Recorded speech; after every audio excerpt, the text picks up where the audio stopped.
Mesdames et messieurs les professeurs, mesdames et messieurs mes chers collègues, chers doctorants, doctorantes, j'en ai vu, chers étudiants, j'en ai vu également de Paris 3, l'université de Paris 3 Sorbonne Nouvelle et l'équipe ICEE, alors je décode, ça veut dire intégration et coopération dans l'espace européen que j'ai le plaisir de représenter. Eh bien, nous nous réjouissons de vous accueillir, vous participants, présidents de séance, public qui va être nombreux, auditeurs, pour cette belle journée d'études autour d'un thème qui me paraît particulièrement fécond, qui est donc capitalisme, libéralisme et constitutionnalisme.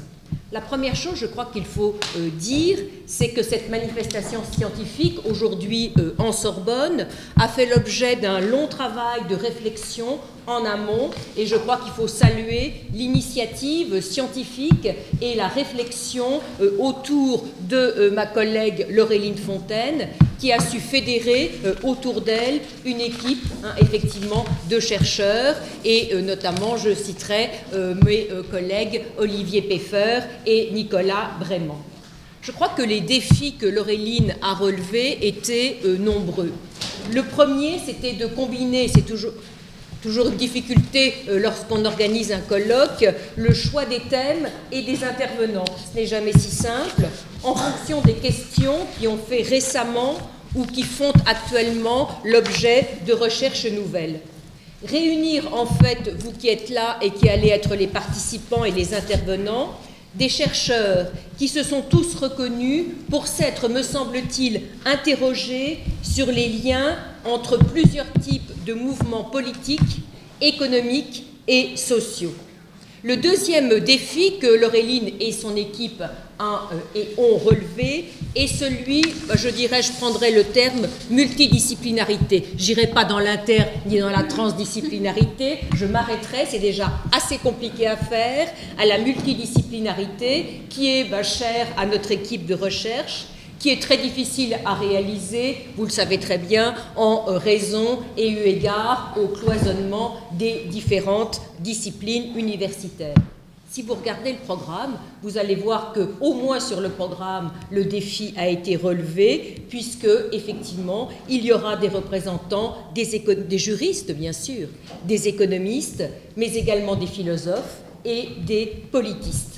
Enfin, troisième défi, je trouve que ce colloque est également intergénérationnel, et ça, je crois qu'il faut effectivement s'en réjouir.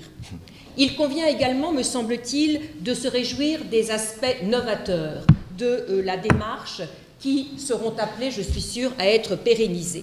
D'abord, je crois que c'est aussi une démarche sur le long ou le moyen terme, parce que Laureline a organisé, alors il y a 2 ans, c'était ici même, une manifestation qui était intitulée « Lire les constitutions » avec également un point focal et des regards croisés. Et lire les constitutions, eh bien, je vous invite à acheter la parution de ce colloque, puisque ce colloque, effectivement, est paru chez l'Harmattan sous la direction de Laureline. Donc, vous pouvez marquer « Lire les constitutions » chez l'Harmattan. La convocation de différentes disciplines qui est finalement peu habituée à dialoguer sur un objet, doit être mise, me semble-t-il, en valeur parce qu'elle n'est pas si fréquente dans nos milieux universitaires et pas assez développée, me semble-t-il, dans nos sciences humaines et sociales. Il faut également mettre l'accent, me semble-t-il, sur l'originalité des thématiques qui vont être traitées tout au long de cette matinée et ensuite de cet après-midi, sur les analyses d'un objet qui, effectivement, va bénéficier de regards croisés et apporter donc de fait à cet objet une plus-value et enrichir de ce fait même les disciplines concernées, que ce soit la philosophie, que ce soit l'histoire, que ce soit les sciences politiques. Alors, il me semble, comme c'est écrit dans l'argumentaire et dans l'état de l'art de ce colloque, que les liens, effectivement, entre capitalisme et constitutionnalisme ont peut-être été plus explorés, mais il me semble que c'est le truchement et par le truchement du libéralisme que là, effectivement, il y a plus de travail à faire. Et en tant qu'historienne, je me permettrai de dire qu'il va bien falloir travailler sur la définition de ce libéralisme qui nous pose effectivement énormément de problèmes. Les remerciements pour terminer ces propos d'ouverture, d'abord ils ne sont pas de pure forme et je crois qu'il convient vraiment de saluer cette initiative très novatrice. Donc remerciements à toutes celles et tous ceux effectivement qui ont permis la tenue de cette journée, qui ont permis les débats, parce qu'un colloque c'est avant tout des débats, des réflexions qui vont nourrir nos disciplines. L'Université de Paris 3 Sorbonne Nouvelle, les équipes de la Maison de la Recherche, et notamment la Commission de la Recherche, qui a aidé un petit peu financièrement la tenue de cette journée, l'équipe de recherche, et enfin l'Association française de droit constitutionnel, qui est représentée ici et qui a bien voulu donner son parrainage, peut-être pas financier, mais scientifique, ça je ne sais pas pour le parrainage financier. En tout cas, la lecture, effectivement, du programme que vous avez vu en deux parties, d'un côté les racines et de l'autre les lectures qui sont des lectures plus contemporaines, manifestent l'ampleur et la richesse des thèmes qui vont être traités par vous et devant vous.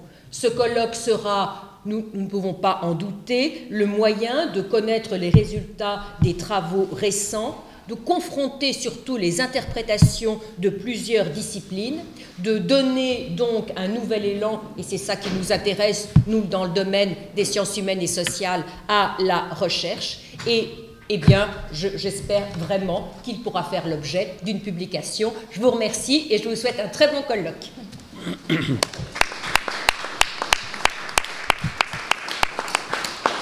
Il me reste maintenant le plaisir de donner la parole au président de cette matinée, le professeur Dominique Rousseau, qui va gérer les interventions, le temps, parce que je pense que les juristes n'aiment pas plus que les historiens prendre du retard dans les colloques. Chers collègues, c'est à vous, je vous transmets le flambeau. Merci Madame la Présidente de me transmettre le flambeau. Merci aussi d'avoir bien voulu accepter l'inversion, puisque malheureusement je ne pourrai pas assister à la séance de cet après-midi. Merci à Laureline de m'avoir confié cette tâche de présider une séance. C'est un remerciement, mais peut-être que Laureline m'a tendu un piège. C'est-à-dire qu'un président de séance, sauf à être jupitérien, mais je crois que ce n'est pas dans nos conceptions constitutionnelles de l'un et de l'autre, ne doit pas parler, ne doit pas prendre la parole. Il doit la distribuer, mais ne pas la prendre. Alors que sur le sujet, j'aurais peut-être quelques idées ou quelques analyses quand même à faire. Donc, si tu permets, quelques mots en introduction sur l'intitulé même du colloque, libéralisme, capitalisme, constitutionnalisme. J'ai toujours un réflexe de